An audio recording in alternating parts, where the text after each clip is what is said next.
Okay, so in the last class we saw covalent bonding and ionic bonding, and how covalent bonding is because of the sharing of electrons between two, and ionic bonds are because of like the total transfer of electrons, and the ionic bonds are basically, the total transfer happens because of the difference in their electronegativities, right? So if you have similar if you have the same electronegativity, then of course you will have a covalent bond like H2 or F2 or Cl2, no matter how covalent how electronegative they are. So chlorine or fluorine, they're very electronegative, but since the electronegativity difference between two chlorines is zero, there is no electron transfer.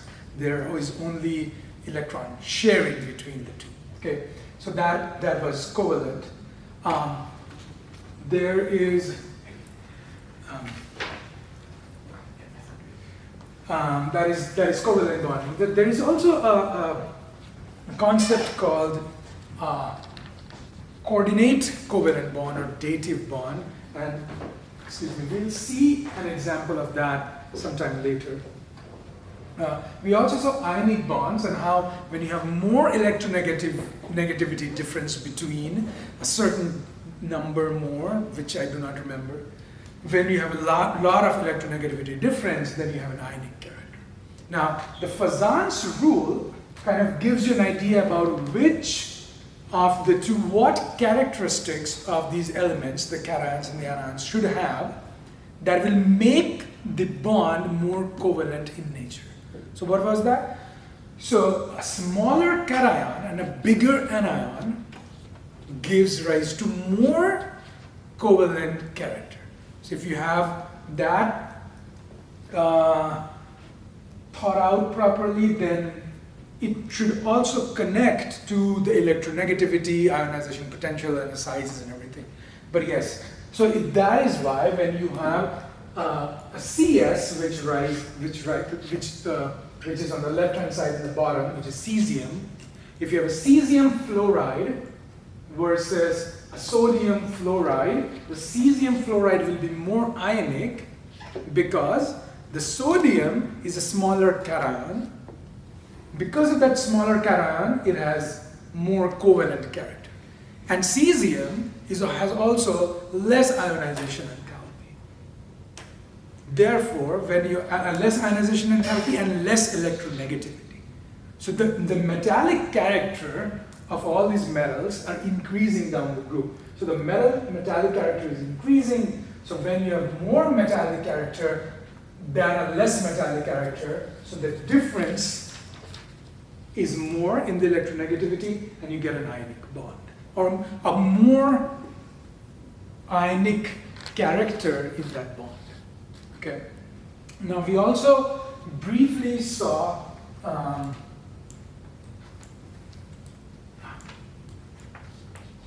did we see metallic bond? We didn't. No, we didn't go there. No, yeah. So today we'll kind of understand what's metallic bond. So the covalent bond was between nonmetals and nonmetals, basically. Ionic was between nonmetals and metals. What happens between metal and metals? Metallic bonds, right? So that's the thing. So metallic bonds are really special because, like we saw in an ionic compound, you cannot just take that ionic compound and bring it out. So NaCl, when you say that the sodium chloride is an ionic bond, is an ionic compound, you cannot just take out an NaCl molecule. You cannot just take that out. It needs to stay in that crystal lattice. Okay? It needs to stay in that crystal lattice because that one Na plus is being surrounded by 6Cl, and that Cl is being surrounded by 6Na. It's not going to be 6 all the time. The coordination number, or the number of oppositely charged species that is surrounding something, is going to change, right? But you cannot just take that thing out because that is being stabilized in that lattice. Okay? What happens on the edges? So when you're inside, so it's like a room when you're in the inside, so that sodium is sitting here and there's a chlorines outside. But what's happening in here? Because that thing has to end, right?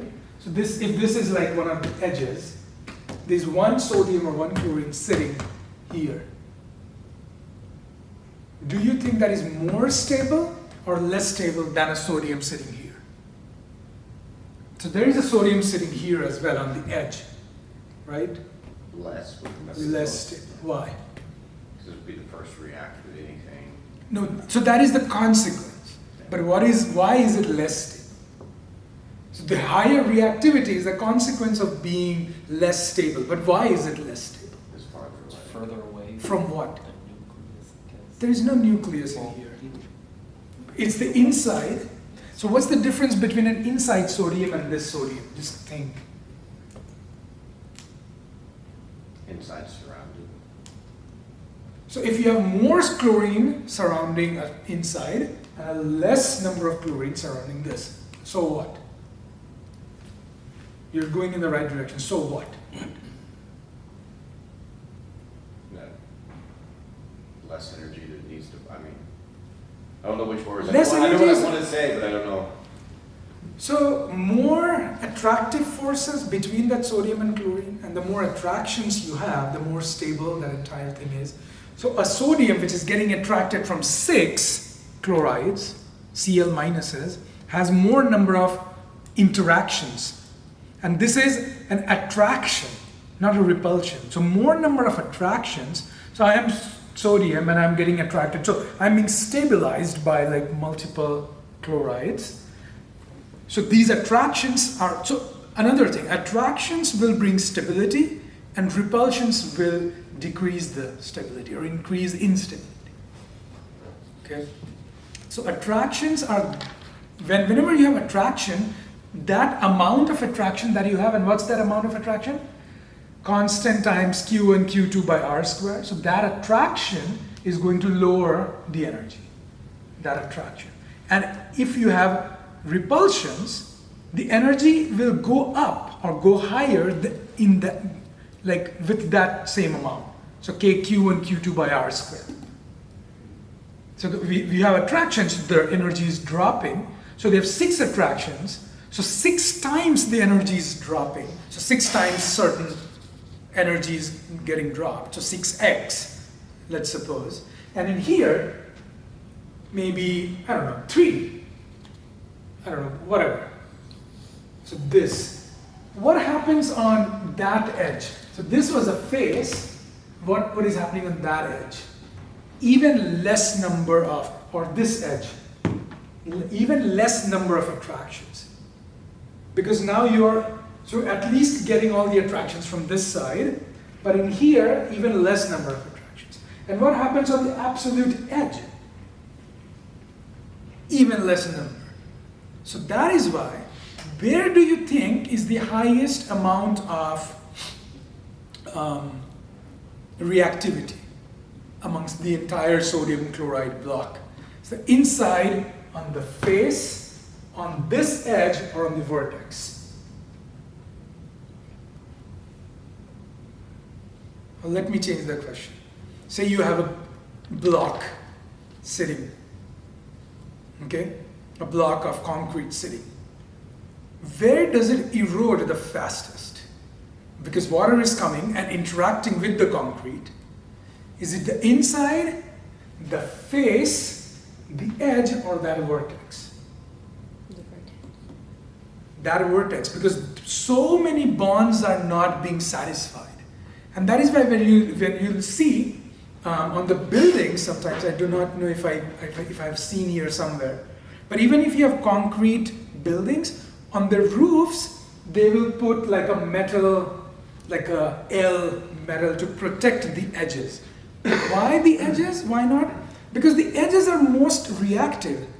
Because those molecules or those atoms that are sitting on the edges have the maximum energy. Because the energy is not getting dropped by the other things. Because of the interactions, the energy will get dropped. So energy is not getting dropped on these edges, and that is why the rounding, so the weathering effect of water will be fastest there. So you can see this concept of like the highest energy in reactivity of like smaller things like a sodium chloride, like a salt crystal, and also in weathering processes, like physical weathering. So you don't get a cubic shaped rock in nature. Because you can have like a conglomerate or a breccia, basically. A breccia is like really jagged pieces of like rocks. It's like a conglomerate but with jagged edges, like a breccia. Okay. Now those jagged edges like will not survive the energies of weathering, like the forces of weathering.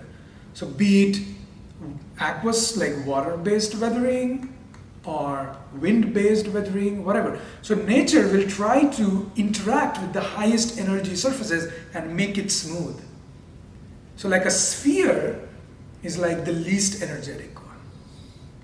That's why everything gets rounded as you give it more time, so everything will get rounded because it's kind of like chipping away those edges and these things. Because it's highly energetic. And it's highly energetic, so least stable. So nature wants everything to be flat. The things which are up, like the mountains, they're eroding that and like bringing it and depositing in places which are basins. So nature wants everything to be like flat because it's lowest energy. There's no energy. So all these things get connected at some levels, either physical weathering, chemical weathering, because sodium chloride chipping away or dissolving is also, why did I do this? I mean, it is dissolving. Dissolving is also like a form of weathering, right? So that sodium chloride will weather fastest from those edges because of its highest energy. And that is true for any physical process too. The metals are similar. Like they also form these lattices. But what is special in a metal, because you see when you have a metal, so like iron or copper, whatever, they are not doing this transfer of electrons. They're not even sharing. Because if you have, say, sodium, it has one electron in its outermost shell. What is it going to do? Share?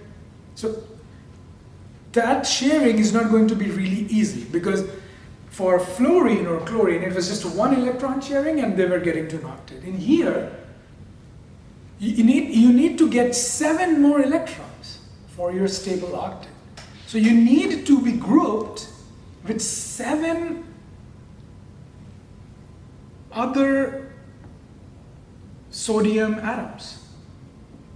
That is not possible in a way that covalent or ionic bonds will make it happen. What happens is, so sodium is sitting, so all these sodiums come up with a great idea. So all these sodiums are sitting in arrays, like in a fixed position, like that you would expect in ionic bonds. So they are all sitting in specific locations, like spheres sitting on top of each other, like balls of spheres. You have all these balls of spheres in here, and then stack. And now you can stack those balls of spheres, and those are sodiums there are various ways of doing it. And that is another solid state chemistry. If I get time, I'll go into that. But imagine there's a balls of spheres on the floor, and then you have another sphere layer, and there's another sphere layer. So all these layers are there. Now, each sodium needs 8 electrons. What they do is like a really community-driven stabilization. So every sodium atom gives away its electrons to move freely in the entire space. The moment you do that, everyone gets benefited. It's like crowdsourcing of the electrons. So now you have more than what you might require. So each sodium needs 8. Now all the electrons are flowing everywhere just to stabilize everyone else. So they're like moving, are you stable? Are you stable? And doing things like that. So like completely moving all the time. And in that way, every atom is getting stabilized. Someone which is on this edge or that this face or this edge or that corner is getting less stabilized, maybe less electrons are going there, but that is true for the ionics too. But in general, everything in inside is getting stabilized. Now can you tell me why are metals good conductors of electricity and heat? For why electricity? This is a direct consequence of their metallic character. What is electricity? Physics.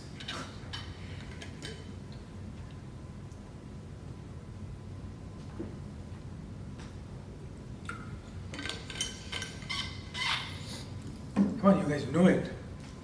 I know this because you did so well in your test. You know answers, but you don't speak up. Come on. So there was this cheat sheet that was given to us during our orientations. I was like so nervous in my orientation, and there's all this canvas and this, and I was like, I'm going to drown teaching. And like this canvas thing is like so scary, and I'm like teaching for the first time. I don't know what I'm going to do. And they gave us a cheat sheet in which it was given.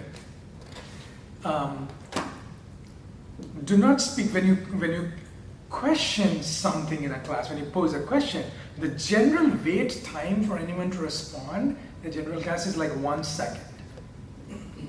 Yeah, so like people don't wait for students to answer. So we were told, or at least I picked up from that cheat sheet. It's like wait for 10 seconds. Just quiet down and just wait. Someone will speak in the class. So I'm going to wait for however long to get you guys to speak up about electricity. It's like, what's electricity? Moves into the flow of particles. What particles? Like static electricity would be the flow of a transfer of electronegativity through. So you know that the atom has some particles, some subatomic particles that can move. What's that? What's the particle that moves in an atom or capable of moving in an atom? About the electrons. It's just the electron. So when you say movement of particles, The movement of electrons, the transfer of electrons. that's it. So like electron movement is basically electricity. So current is defined as Q by time. Like the charge transfer or amount of time that happens. So it's just the transfer of electrons. So if electrons are going this way, we say that current is transferring this way. It's just the opposite flow of electrons. It's just a convention. But it's essentially the transfer of electrons is current. Okay. So now, out of these three, which one do you think is a good conductor of electrons? Or the best conductor of electrons? Things that are doing covalent bonding, things that are doing ionic bonding, or metallic bonding. So if I have a pencil, and in India we have all these pins which are like circular, and there is a tendency of like young kids to like jam a pencil or jam something or like even fingers inside. So which one will you not do? Imagine like jam it with a metal pipe or a wooden pipe? Not with metal. Not with a metal. Why? In this situation, neither, but Yes, yeah, I mean, it produces a current. yeah, so it can conduct electricity, that's what we say, right?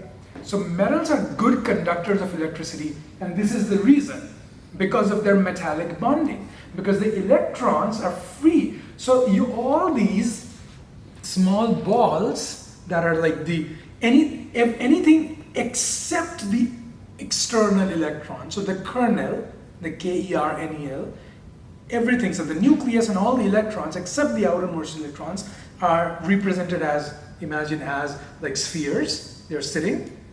And imagine there's a juice flowing through all of that. And that juice is the electron juice. Just imagine that. So it's like a flow. So they are sitting in a sea of electrons, that's what we call it, a sea of electrons.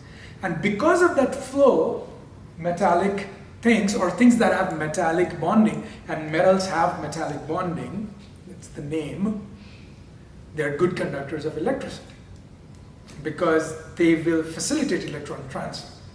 Which one of them is the worst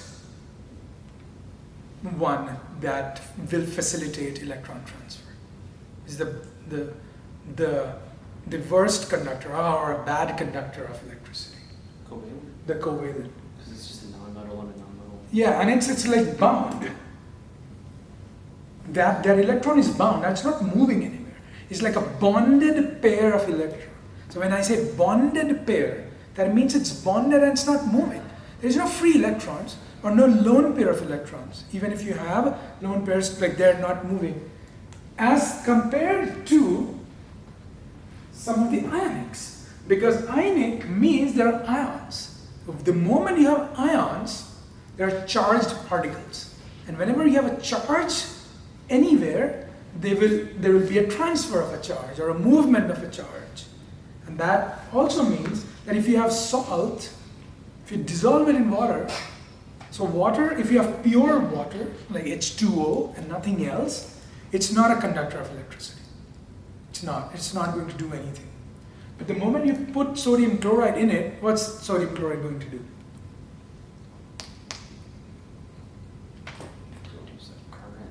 No, like what? So I'm sodium chloride. It's going to break apart. Yes, it breaks apart, it dissolves and forms what? Sodium chloride. It breaks apart into what? Sodium chloride. Sodium and chlorine, or sodium ion or chlorine ion? Is it going to be Na or Na plus when it breaks apart? Na plus. Because if that's how you will be stable in the solution, right? So NaCl will give you Na plus and Cl minus. There are charged things in the solution, and that is how it will become conductive. The solutions will become conductive. H2O is not going to do anything. It's not a good conductor.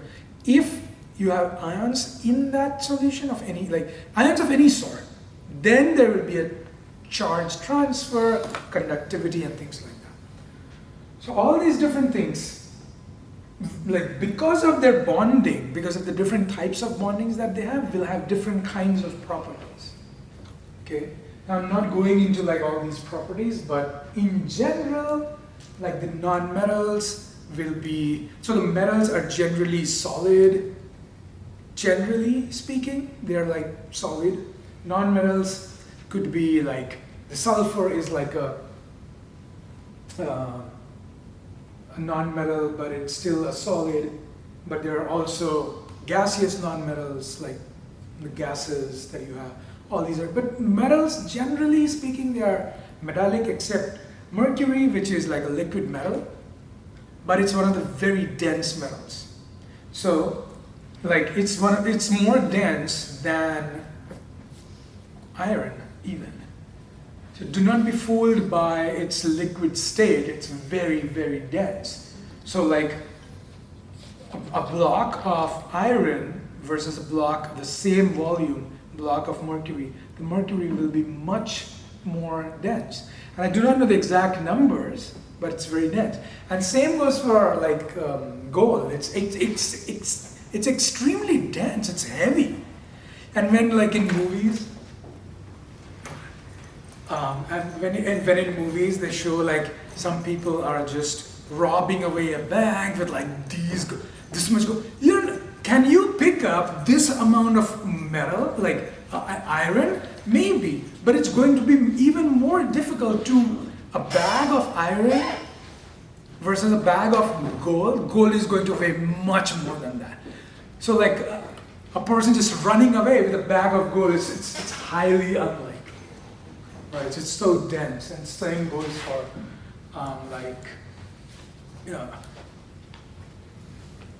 the same goes for like all the for mercury. So it's, even though it's like liquid, okay. So that's about bonding. So there are some other interactions like ion-ion interaction. So whenever you have, so these are proper bonds, right? So like the bonds, when you are forming a bond, that means, do you think forming a bond is going to lower the energy or increase the energy? Lower, right? So that's the whole point of bonding. Like to become more stable, By how? Like you lower the energy, and that's how you become more stable, right? So the stronger the interaction, the more stable the bond, and more like lower the energy. Okay. Now, out of these, like say for covalent and ionic, which do you think is a stronger interaction? An ionic interaction or a covalent? Why? Because they're transferring electrons, not sharing. Yeah, so because there is a complete plus and a complete minus, there is a stronger interaction. So just keep in mind this basic thing, that whenever you have like two opposite charges coming in, they attract, and the more they attract, the stable they will become. So covalent bonds, there is no such interaction. Like there is no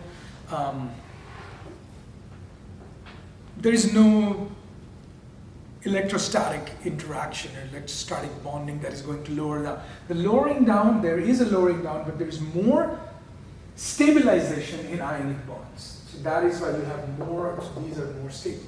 Now, covalent bonds, which covalent bond will be more stable?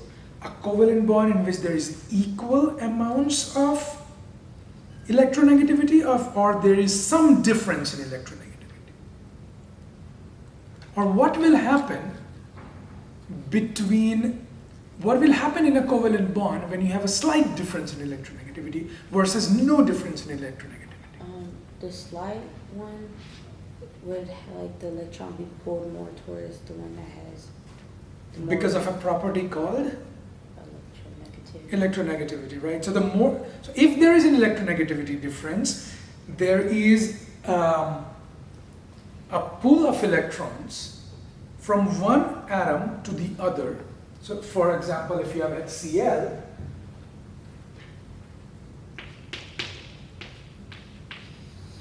and if the electron cloud was something like this,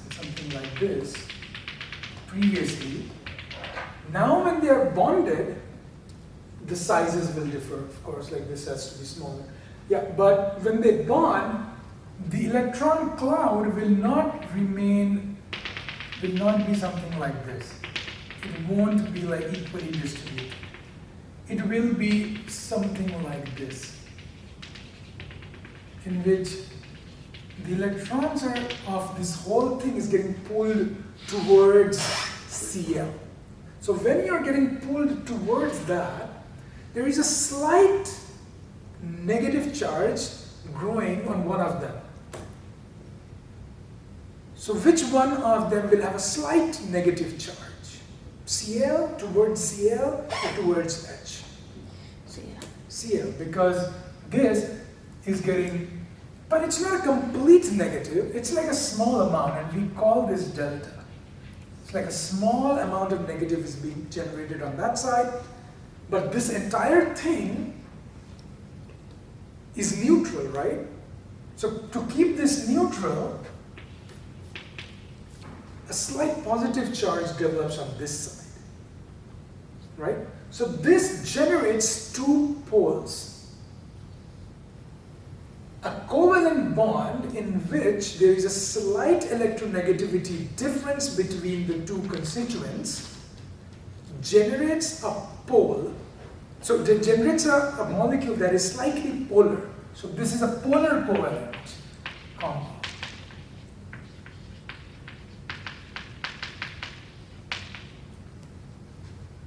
And by polar, we mean that there are two poles getting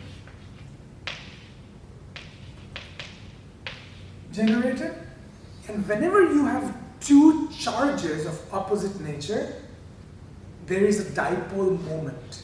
So there is a dipole. So there's a pole, and based on the distance between them, we get a thing called a dipole moment. This is a physics-based concept, because whenever so this is like